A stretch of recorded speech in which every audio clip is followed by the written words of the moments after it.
Nossa Terra, Nossa Gente. Esse quadro era na rádio, né? Toda sexta-feira, finalzinho de tarde, onde as pessoas contavam um pouco da história do passado. Isso gerou uma sonoplastia, né? E teve uma grande audiência na programação devido à história que crianças e muitas outras pessoas não tinham conhecimento. Tipo, a passagem da coluna Prestes e muitas outras coisas que aconteceram aqui no município. Daí em diante eu comecei com o vídeo. O vídeo já foi uma coisa mais bem produzida. É claro, o amadorismo, mas com mais trabalho, né? O vídeo eu fui de forma autodidata, procurando as pessoas, e ali foi juntando a história, por exemplo, os descendentes indígenas, né? Os recicladores, e assim por diante. Pesquisando no arquivo público e em outros documentos, eu comecei a verificar que tinha algumas lacunas, né, nos documentos. Por exemplo, você começa a ver a história, mas você fica imaginando, será que não era bem além essa história? Será que não tem mais alguma coisa? Essa curiosidade me fez ir ao público e ao povo, né, ao idoso.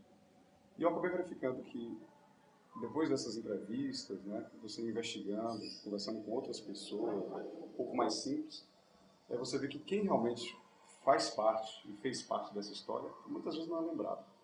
Então, nesse trabalho que eu venho realizando, por exemplo, sobre os descendentes indígenas, eu acabei vendo que não existe quase um documento no arquivo falando realmente sobre os índios, né? E aqui a gente tem uma comunidade, numa rua que se chama Panelada, onde pode verificar até no aspecto das pessoas que são índios, né? São descendentes indígenas. Eles não mantêm os mesmos hábitos, mas tem muitos hábitos e costumes que eles continuam, né? Como na pesca, uma pesca diferenciada, e muitas outras questões relacionadas aos índios. E também nessa questão do resgate, a gente começa a ver algumas coisas assim.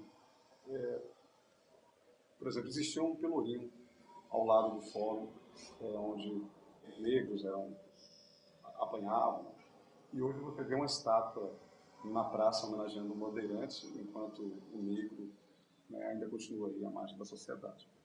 Então, na realidade, esse trabalho de resgate histórico, eu acho importantíssima a participação do idoso, a participação das comunidades, das pessoas que se encontram fora desse contexto histórico, né, das pessoas mais simples.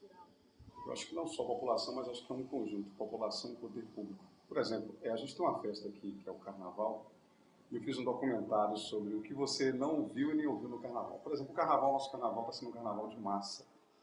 E nessas entrevistas com turistas e algumas imagens que eu fiz, a gente acabou verificando que o patrimônio histórico está sendo degradado nesse Carnaval de massa. Quer casarões riscados, né? Portas de casarão histórico incendiado. Então, eu acho que é um trabalho bem mais profundo de poder público e sociedade. Acho que é em conjunto, né? Acho que a sociedade ela tem feito o que ela pode para essa questão de preservação, né? Muita gente tem catado o lixo, muita gente tem falado também sobre essa questão de preservação, mas é uma questão mais de conjunto. Eu acredito que é fundamental a educação patrimonial e urgente, vou dizer assim. Por exemplo, a gente tem uma rádio comunitária aqui, a gente está convidando o IFAM para que haja um programa, né, na rádio comunitária dizendo o porquê que deve fazer isso, não deve, né, quer dizer, trazer um pouco das diretrizes do IFAM, porque muita gente não tem conhecimento, né, porquê que pode modificar uma estrutura, o porquê que pode, o porquê que não pode. Dentre isso, existem algumas questões que a população precisa de esclarecimentos. Por exemplo, hoje a gente vive numa cidade muito clara, né? Claro, eu estou dizendo a questão da luz do sol, existiam muitas árvores. A gente vê que realmente algumas árvores foram retiradas para dar visibilidade ao patrimônio, e algumas eu não sei porquê, né? Então a gente precisa ter conhecimento do que está acontecendo, porque tem cidades históricas que muitas árvores foram derrubadas, arrancadas para dar visibilidade ao patrimônio. A gente tem que ver esse limite, né? Essa questão da preservação e, ao mesmo tempo, a preservação ambiental.